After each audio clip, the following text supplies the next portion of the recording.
Hello বন্ধুরা, এই ভিডিওর মাধ্যমে আমরা শিখব কিছু অজানা তথ্য। এই যে আমাদের সামনে দেখছেন তিনটা জিনিস, নামও জানি না, কয় টাকা দাম তাও জানি না। আমরা এগুলো সব বাই করে ফেলবো। আমরা 1 মিনিটে দামও জানিয়ে যাইবো, কি জিনিস তার নামও জানিয়ে যাইবো, আর নাম জানা থাকলে কত দাম তাও জানিয়ে যাইবো 1 মিনিটে। তা বক বক করে আর লাভ নাই, আমরা সরাসরি ভিডিওতে চলে যাচ্ছি। আপনি যদি নতুন হয়ে থাকেন স্বাগতম, আর আগেই সাবস্ক্রাইব করে অ্যাক্টিভ থাকলে থ্যাংক ইউ সো মাচ। তো বন্ধুরা, আমরা এখন সরাসরি গুগলে ক্লিক করব।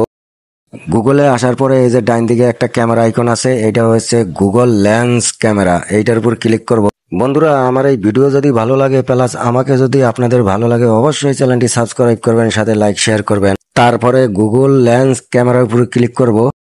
তারপরে এইখানে ক্যামেরা ওপেন হওয়ার পরে আমরা এই যে একটা করে সার্চ বারে ক্লিক করব। একটা করে ক্যামেরা সার্চ বারে ক্লিক করার পরে আমরা নিচে আসব। নিচে আসার পরে আমরা দেখবো যে দেখেন যে পুরা গোষ্ঠী সহ আইসা বসে, এগুলার নাম কি তাও আইসা বসে, তারপর কত দাম তাও আইসা বসে। এখন আমরা নেক্সটে চলে যাব। আবার এইটা দিয়ে আপনি যেই কোনো জিনিসের নাম জানতে পারবেন, প্লাস দামও জানতে পারবেন। ক্যামেরা সার্চ বারে ক্লিক করব। তো বন্ধুরা, এই ভিডিওগুলো যদি আপনাদের ভালো লাগে, এরকম ভিডিও আরো পেতে এই চ্যানেলটি অবশ্যই সাবস্ক্রাইব করবেন, সাথে লাইক শেয়ার করবেন। তারপরে নিচে আসার পরে এই যে দেখেন ওগুলার গোষ্ঠী সহ আইসা পরে। তো বন্ধুরা, আমি এই দুইটা দিয়েই দেখাইলাম, কারণ কাজ তো একই। তাহলে আজকের মতো ভিডিও এখানেই শেষ করছি। তো ভিডিওটি যদি ভালো লাগে অবশ্যই চ্যানেল সাবস্ক্রাইব করবেন, সাথে লাইক শেয়ার করবেন। তাহলে আজকের মতো এখানে রাখি। আল্লাহ হাফেজ।